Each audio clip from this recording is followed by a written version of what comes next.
adu magi machat nama mana phongdok pasidi am phai simadi kuda masagi praja singju mai pangi dana ko cookie singi machat simadi koi sai area sidi koi na mona nganga iba tawriba mona tawriba thodong thoda be sai haijagi bedoni ko mamangda sem sinata ba another governor ama mamang sa pabatam so dum tawni bale do dena manna mo mamangi DC da mamangi no da sam thakre mamangda DC tenopol gi dara ke noi koi mogi leiba cookie gi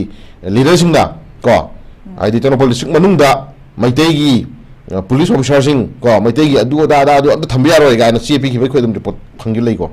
mo na talibu demand ji ta sengna ko ni yeng ba ya ba ji option ani ni ko mo talibu demand ji ko na ma hor ko ngasi mo khum ne ko tan haju mo na di haju mo na ai si article ko logi manungda ai khoi article 3 ki manungda cookies na tan cookies na pa ba separate administration ki demand ji ai khoi pi na ba tan mo tungan ba imiti territory sem na ba adu pi wa na hai re ko adubu sagi manung si da her hawudi ngasi mo hai re si maitei jangan ba yaroi maitei sifai jangan ba yaroi maitei kamado jangan ba yaroi maitei ko na da mo de lehen ba yaroi maitei su jambu de lehen ba yaroi bo ki tungan ba ejna ko yauri ko adu itar ga di sai area si da mo na pami ba demand ji ki marumda ko demand ji tawi hai ba mamang thambai wani sigi marumda ethnic cleansing da ko adi मोने लेबे जगह से अतोप community सुनी लेबे यार है intention है मोदी यावरी बा तजिदा को मसिद अफोंग मनी को अफोंग मदन मरे मरगा हजिक कांगपोकपी हजिक चुचामपुर हजिक मोरेदा मसागी अखोगी लेबे ब्रेकर बिसाजिन थमदा बाउदा एसपी लेजिंग से यामना अखोगी मसागी तोंगान बे लाइव प्रमोशन तगना माइ लेखम तुपा अखोगी ट्रांसफरेबल की मतंगदा अखोई मैथि दे लेचंगन द्रिसनि प्रमाणि को अदुम खोई अतोपा मैथि लतबा खोई अतोपा जाति की सिनाउसुं अदे ऑफिसर्स नाम थमदा अदुम फंग तौलिदन प्रमाणि को सी मोने तामे डिमांडिंग मन अमने बको याम चाव को पोट मने बसे मोने ताली डिमांड जी सेपरेट एडमिनिस्ट्रेशन तगना इलुन तेउदि ताले जी मोना प्रपोजल में लेगा तो लेबगी मान खिल लेनेबा अदुगी मरुम दा कदरे अखोगी लेमिनर मा हाना फ्रूट मयाम जे फ्रूट सिंग मन खिदा कोई पार्टिकल मैते फ्रूट से हाइबो जगह सिंग दगी क्लीनिंग तो तांथो तथो थमगांदा मतम खरा चाही मरी मंगा अमा मदि तो जखल कांदा करे हैनी अमु होगप यादना लंबी मगी प्लानिंग मा याम चाव में से याव है जमदी kan hanne bako natraga di ngasi babu da kai kada bugi mone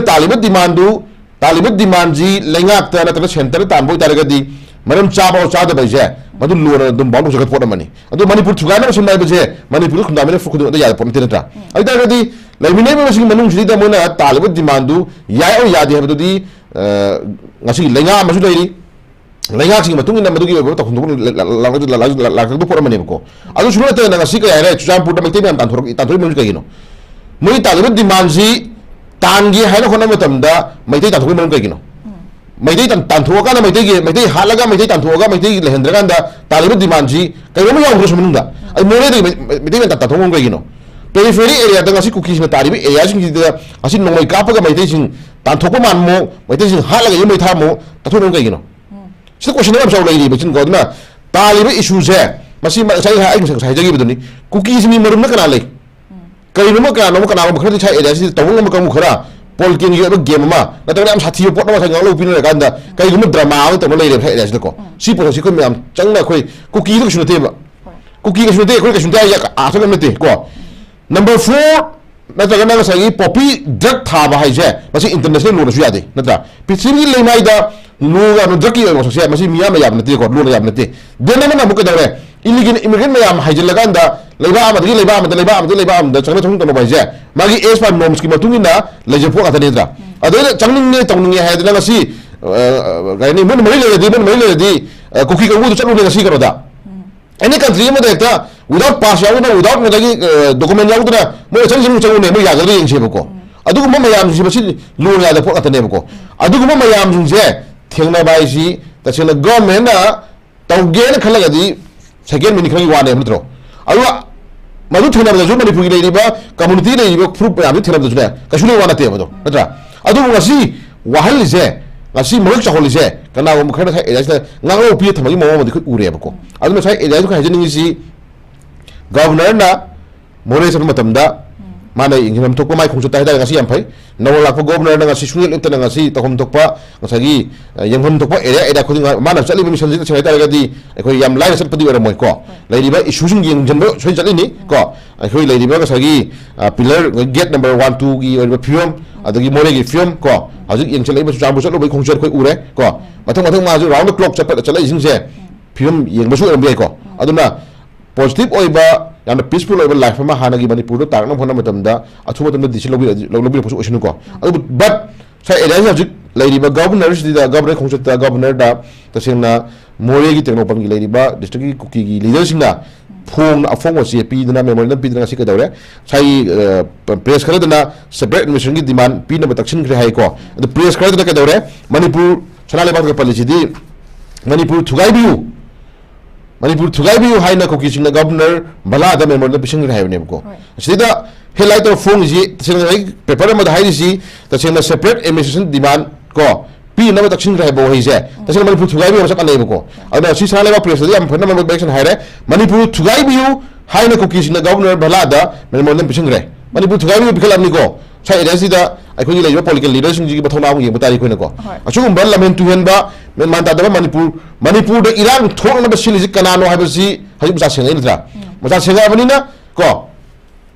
ta singna government ga kuki singa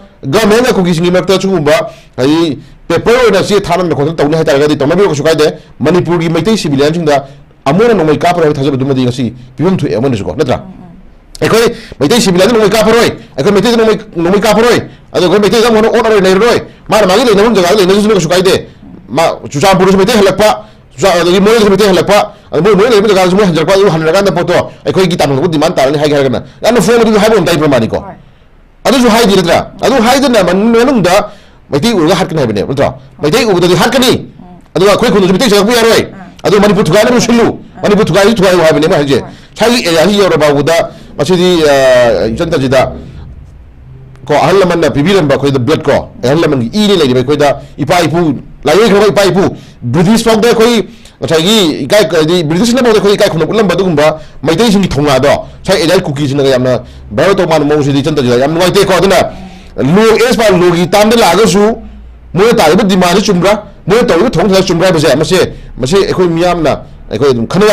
ya pho uro pho ni ko adu ekoi na प्रजासु मिटेशन हाई सी तछाय तारगदी अखोई हाना खुंदा मिनरम बा खुंदा रले मिनरी बा फ्रूट मयाम जे अमतो इन खै पुलना हाना गी मनिपुर दम काज लेमिनसी हारो नि खै हाजे हाजे सेत्रा अदो मो अदु यादा बनेबा अदु या रि मरम जी कनता गदी ममांगदा अखोई कुकी सिंगा कुकी ग नगा थोनो gi lan खै उरे को 19 92 91 92 93 उरे को particular chuchambu gi area ka ko gi area ta mo gi area da adum naga sing ji maximum ta thokra kan da mo na dum dominate tor le hor kan da mo gi ba le ka am khunma sim plan to gi ko adu gi plan de ni ngasi ke dawre mo na adu hor matung ke dawre ngasi chahi sang re ba 1992 93 gi matung gi ngasi ho lai chahi kya no chahi 20 ga 5 gi matung ji da mai te dum ho ine ta mai te yung ta thoka ke dawre ngasi chuchambu particular me kuki ga ta ya da lambi ma adu gi mo de kuki ga ta ya lambi ma kang po gi kuki ga ta ya lambi ma sila ke dawre मोगी आ ब्रह्माद ले होबा मेनमाद ले होबा तो countries ले होबा लाजेना ले लेबा रिफ्यूजी ले लेबा लेबन ने तो कंगु सुंदो मसानी मनाउनी मचनी मसीनी तो न मसिदम पुसला गांदा अब पाइए थमना भनो को प्लान तो ये को अब लेबा कि तछना अब तो जई खर तुन नु थुगा न ले बने अन अजु सिगी मयाम सु उरा गांदा खोइना लेगाक से थमो सिगम संगे कुचन को साइ दो दे नमन दिल्ली ले बिरिबा सेंटर ले बिरिबा दुगुंबा लुसिंग बजिन जिना खर खन खर चमन संगे को अब हजि ले साइ पॉलिटिकल ड्रामा गा मानबा यामन बिग ब्रदर रोल लौरी बा कोई पॉलिटिकल पार्टी अनि गसु खुनु जाम तबदरो तसिन मोदी नु होम थुए को मोदी होम थुई तसिन मोगी राजनीति की अमन फै हाय न बत न हुनबदरो अलम पार्ट अमनी अदु मिचम सिराबा मिचम हालाबा अदगी सिविलियन सोलाबा देन गसि फोंगना गवर्नर ना मोले सप मतमदा मणिपुर थुगाई बिउ हायना कोकेसिन गवर्नर भला द मेमोर न बिसिंग रहबो होइसे मसिगी पोजे तार मतुंदा टॉप लीडर ले बिरी बा सगी पॉलिटिकल पार्टी अनि हेदाले को मतम साना पुबिरम कांग्रेस मतम साना पुबिरम बीजेपी को पुले बीजेपी अनि गी ले पॉलिटिकल लीडर्स जिना मणिपुर थुगाई न बगी दमकता एको गवर्नर द मेमोर न पीरे हेरगी पोस्टारा कांदा मोइनी गी रोल कई ना क्वेश्चन लाक्तोरे को अना हजिक पूरी रूलिंग गवर्नमेंट जुमगा समानी को अदन देन कोन हजिन गी मोइनी गी हुन्ना बदो मोइनी गी पॉलिटिकल माइलेज न हुन्ना बदो तो अन पार्ट अमनी को ऑपोजिशन हाइबे में रूलिंग हाइबे जिले हम थुई नद्रा अदुगी ले नरिबो पोतुगी मनुंदा ꯃꯣꯏꯒꯤ ꯑꯣꯏꯕ ꯄꯣꯂꯤꯇꯤꯀꯦꯜ ꯃꯥꯏꯂꯦꯖ ꯑꯃ ꯍꯣꯠꯅꯕ ꯇꯣꯉꯥꯟꯅ ꯃꯣꯏ ꯇꯣꯉꯥꯟ ꯃꯔꯤ ꯑꯃꯅꯤ ꯉꯁꯤꯗꯤ ꯀꯩꯗꯧꯔꯦ ꯃꯥꯡꯕ ꯇꯥꯕ ꯀꯣꯔ ꯏꯁꯨꯁꯤ ꯂꯩ ꯇꯁꯦꯡꯅ ꯍꯥꯏꯇꯥꯔꯒꯗꯤ ꯑꯩꯈꯣꯏ ꯑꯃꯠꯇ ꯑꯣꯏꯅ ꯀꯃꯟ ꯏꯁꯨ ꯑꯃꯗ ꯃꯅꯤꯄꯨꯔ ꯀꯥꯏꯕ ꯌꯥꯔꯣꯏ ꯃꯅꯤꯄꯨꯔ ꯊꯨꯒꯥꯏꯕ ꯌꯥꯔꯣꯏ ꯄꯣꯠꯁꯦ ꯃꯁꯤ ꯈꯨꯠ ꯊꯤꯜꯂꯀꯥꯟꯗ ꯔꯨꯂꯤꯡ ꯑꯃꯗꯤ ꯑꯣꯄꯣꯖꯤꯁꯟ ꯄꯨꯟꯅ ꯍꯥꯏꯃꯤꯟꯅꯕ ꯆꯪꯉꯛꯑꯦꯕꯀꯣ ꯑꯗꯨ ꯍꯥꯏꯃꯤꯟꯅ ꯍꯣꯠꯅꯕ ꯃꯇꯝꯗ ꯀꯩꯗꯧꯔꯦ ꯀꯨꯀꯤꯁꯤꯡꯅ ꯂꯧꯔꯤꯕ ꯇꯧꯔꯤꯕ ꯊꯧꯑꯣꯡ ꯈꯔ ꯃꯑꯣꯡ ꯇꯥꯗꯕꯁꯤꯡꯁꯦ ꯀꯨꯀꯤꯅ ꯆꯠꯊꯔꯤꯕ ꯁꯥꯡꯈ꯭ꯔꯕ ꯂꯤꯆꯠ ꯁꯨꯗ ꯂꯩꯔꯤꯕ ꯁꯨ ꯇꯧꯔꯤꯕ ꯂꯣꯏ ꯍꯥꯏꯅꯕꯨꯗꯤꯀꯣ ꯑꯗꯨꯕꯨ ꯕꯣꯜ ꯑꯣꯏꯅ ꯉꯁꯤꯗꯤ ꯀꯩꯗꯧꯔꯦ ꯑꯅꯤꯃꯛ ꯃꯥꯟꯅꯃꯤꯟꯅꯔꯀꯥꯟꯗ ꯉꯁꯤꯗꯤ ꯀꯨꯀꯤꯁꯤꯡꯁꯦ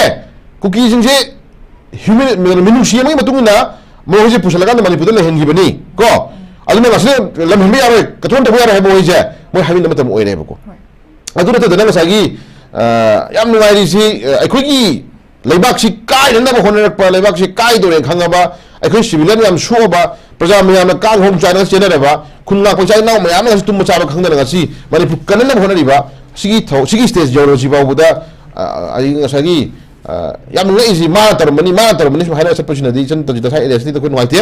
aduna ngasi manipur governor na more da tongan ba magi visit amagal na manipur gi leiriba phimji control to khona matam na chapa khongchat amagi khongchatta akhoi kuki gi lusing masingda ko kuki lusing masing unabasu leiri natra lusing masing jina form na manipur thugai kan da magi taliban demand separate mission ogera unit teri ogera natra magi tongan ba kano ma sembi yu ga na form chithi pira abaji bawda ko chithi pira abaji bawda piham do memorandum pi bani moina kadagom duri ge haiba khandi leram di ai adu bu mase manipur do khunda mena furu khuding maki da singna ba ko manipur thugai na hona ba dugumba khoi ga da afong bo letar mane ba ko da ga sai area sida lebiliba political leaders in the madu lom changi khanam changi memorandum pire na khanga bali na juti ka dawre madugi marumda ta sengna aikoi chapchana madugi pakhum mo khoi hanmung changi ko aduna laiba issue si lapiri ba governor na ngasi leptana hek manipur da join ta wa wasak lo hek wasak lo ga mana chingi amadi tamgi laiba area khoi chatran khotran ngasi ingin ma khoi ise yam nungai athu matam da sai achu maram topi dana yamna hana yoba peaceful life to pornom khona bi oisino adu ta chena governor na obijo governor na ta sengna haida kanai da khoi chapchaba legal gi oba ko chapchaba lo gi oba part da ko changin bi rakanda manipur da to ka hisse ya mamuta na tung bi rakanda poso chapchana madu manipur gi hana phim do program khona matam da manipur ja khudung yenga leiri ko pating par sem tha leijani khum thamjage loina laiba issue matang da hajik afong mon letter ma pira bani na letter gi oba sagi afong mon letter ma ko ta sengna manipur lenga na ma center lenga na sumagi thawak sidi mamang du hai ko taja hare ko mamang da su moina taliba separate mission gra ma ori sing puso sidi koi mangno nu hai ba dum political leader khagi oba koi wa gang khum tajai ko adu mangno nu hai ga sumi gi di adum CP ba lepte ama iran da ko par lepte any community masa am khana ba dum hobo lepte gun boida dum SP ko security or secure order ana tawin dang to bo thawti no lepte dra lepte banina asigi chapchaba ligian gi oba pakhum ma ko manipur praja singi tanik pa manipur praja thamoi ngasi kai le rim yam ji thajabse ngasi lenga am sin lenga na manipur praja